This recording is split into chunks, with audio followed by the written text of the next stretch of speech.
Thought there was a very interesting opinion piece published in the Daily newspaper today by the principal at Perth College, Helen Aguiar, about challenging this idea of the Gen Easy tag. It's an easy throwaway line, isn't it, particularly for young school students, because the world is changing. They're part of that change.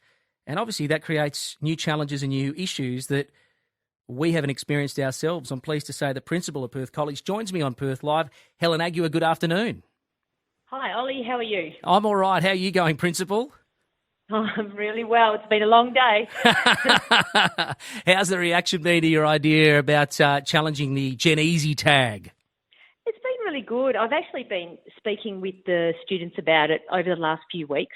So you can almost feel a sigh of relief from the students, where they look at you and they go, oh, thank God somebody's understanding where we're coming from here. Well, it's an easy attack, isn't it, Helen? It's easy for us as, adults or people who might not be in their generation to turn around and say, oh, they don't know what it was like. They were never in our shoes. It's easier for kids these days, or they're always on their devices. They're always using their electronics. But, I mean, they're the tools, they're the equipment that they have at their disposal. Yes, look, I don't know. That's what I mean. I'm questioning whether it's easy or whether it's just different.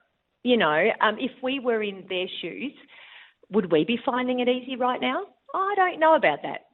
What are some of the big challenges this generation's facing? Well, change. It's happening so quickly, and technology is just one example. But the world is changing very quickly. There's a lot of issues in the world. I mentioned, climate change, social justice. They're bombarded every day with information about conflict in the world, inflation, cost of living. I don't know about you, but life seemed a lot simpler when I was little.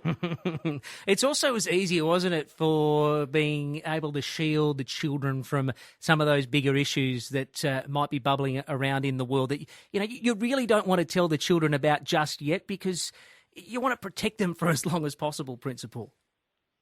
I think you're right. I think if you, think back to like when we were at school, when I was at school, certainly, I mean, really you watched the news.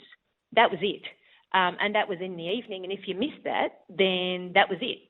And so you were shielded to a certain extent from all the negativity and all of those things that are happening in the world. Whereas with our students today, they've got a mobile phone in their hand. It's 24/7. And so it takes some different skills to manage all of that. And these are the skills that we're trying to teach our students and empower them with so they'll be okay. Yeah. It's not doom and gloom, it's hope. And so it should be. Resilience is always a word as well that comes up, that, younger people, they're not resilient, they don't have that. Is that a big focus of yours? I think so, and I think the only way to build resilience is to let students experience imperfection.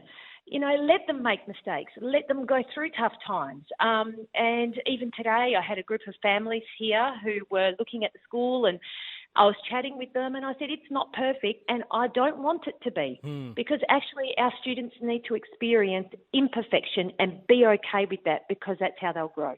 What's a positive quality that this generation holds? I think it's the passion for diversity, for inclusion, and for social justice. I think they are so much more in tune with the need for these things in the world than I ever was as a child. Isn't that interesting? So you feel as though they're understanding and growing up a little faster than perhaps we all did? I think so, but so is their understanding, right? Yeah. It is fascinating. Do you find half the battle as well is explaining to parents what students are already on top of, what they're not exceeding at the moment or they don't know? Absolutely. Look, it's the fear factor, right? Because it's so different to what it was like when we were at school. And I'm a parent too, so I feel both sides. But I think if we have programs in schools that help to educate parents and empower the students, so we've got a few here. We've got Inside Out, which is amazing. And if parents come on that journey, and if we just explain and take the fear factor out, it's okay. It's actually okay.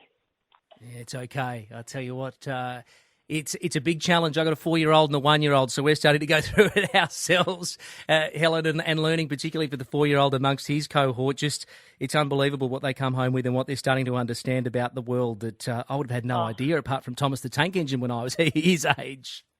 Ollie, I totally agree. I've got a 6-year-old and a 13-year-old, and I won't even start to tell you what I see. And I agree. There's no way I knew all about those things when I was their age. No. But they're coping just fine. Yeah, that's it. I've got to take the helicopter parent away from me because I never thought I'd be like that, but I can't keep him out of my peripheral vision. I really appreciate your time. Helen Aguiar, thank you so much. Oh, you're very welcome, Ollie. Have a lovely afternoon. You too. The principal there at Perth College. I want to throw it over to you. What do you like about this generation? Where are they falling short? Because it's really easy to give younger people a bit of a tag. They don't know this, they don't know that. But there's something pretty interesting that the principal at Perth College has noticed.